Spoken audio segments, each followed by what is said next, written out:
Don't cry for Dele Farotimi, cry for Nigeria.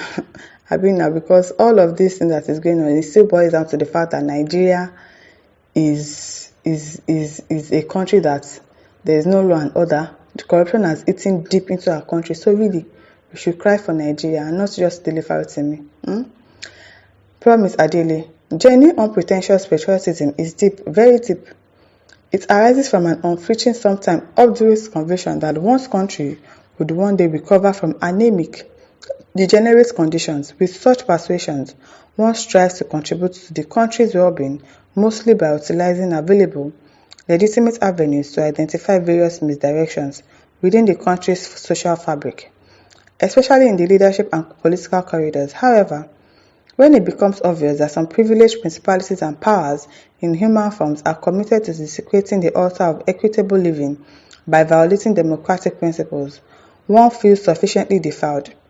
The intellect assaulted and civic being abused, the feelings inevitably encroaches on the mental processes, every day dragging along with it negative, monstrous byways of the mind with all the associated corrosive potentials for harming the psyche.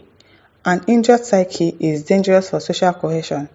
It inevitably becomes a corollary of all forms of negative manifestation, which ultimately rubs off on the body politic.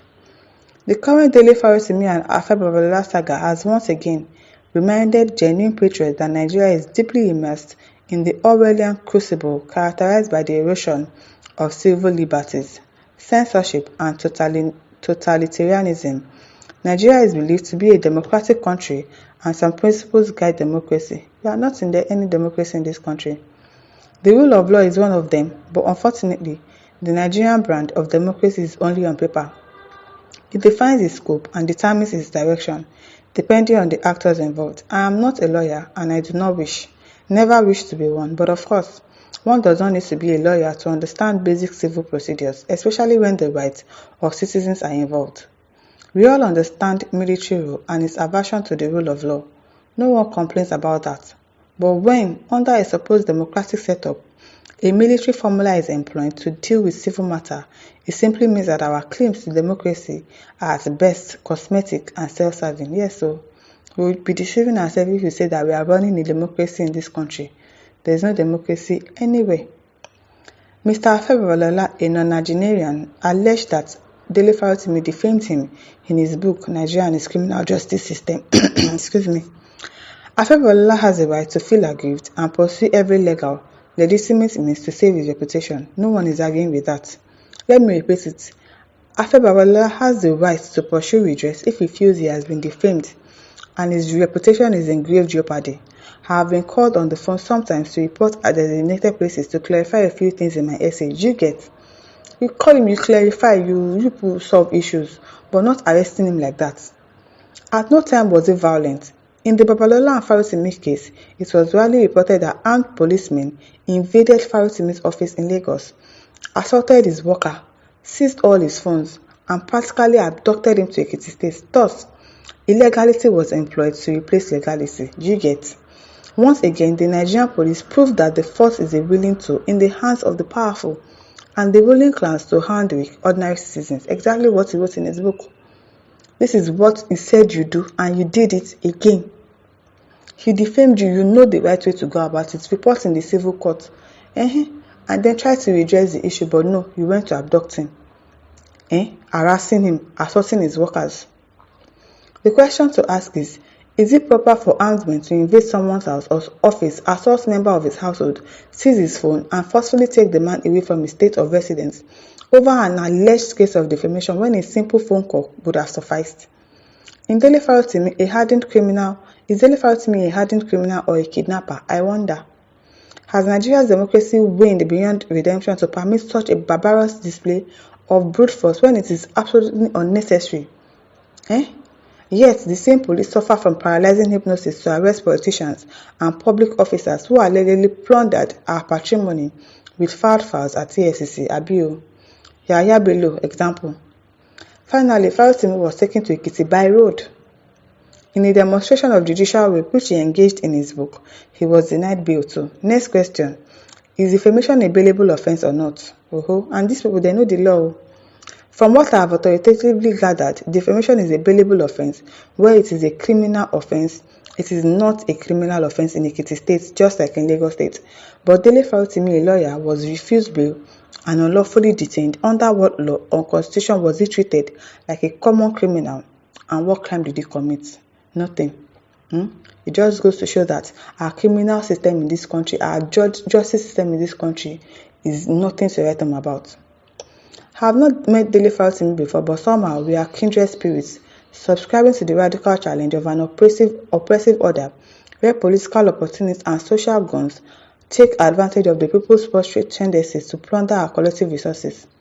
Sometimes in the past, he responded to one of my essays and we had a brief conversation. The Farotimi I know has a warrior spirit.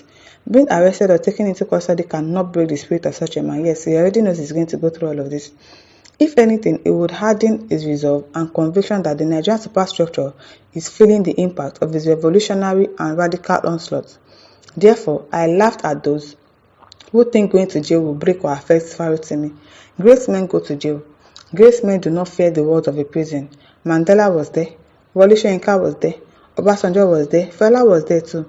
I am sure Farotimi already knows that, given his anti-establishment stance and revolutionary trajectory in a country like Nigeria, one day he will be a guest to prison walls. Exactly, he already knows that is what they will do, because obviously that is what he wrote about them. Such men are heroes already. Farotimi has acquired legendary status across the world, with Amazon listing his book as a bestseller.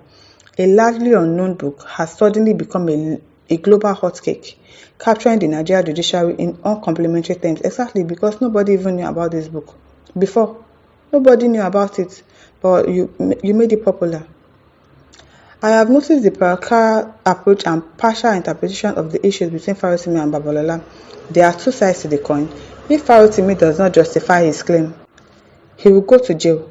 But what happens if he justifies his claim, Abi?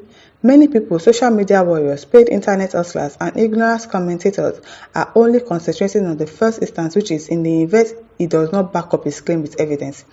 These people obstinately refuse to look at the second possibility, which is, if he provides evidence to back up his claim, we must consider the two scenarios because both of them are possible. Exactly. You don't know if this man has evidence or not. You do not know. He's still in prison. He's still in custody, so you don't know if he has evidence against this man. We must consider the two scenarios because both of them are possible. If Farotimi fails to substantiate his claim, prison awaits him. But what happens to Afe Babalola if Farotimi provides incontrovertible evidence to back up his claim? Will Afe Babalola go to jail too? Both Babalola and Farotimi cannot be right. One of them must be guilty, and the guilty party should go to jail. No one is above the law. Exactly. It is well. It's a promise Dele, PhD, Mountain Top University. John Simbonsi says, violence is a two-edged sword, called intentional and unintentional phases, but both are harmful to environmental peace and human existence. Farotimi mean well to be famous by using his book for violent change in the legal system. How did he want to be famous? He did not want to be famous. Nobody knew about his book.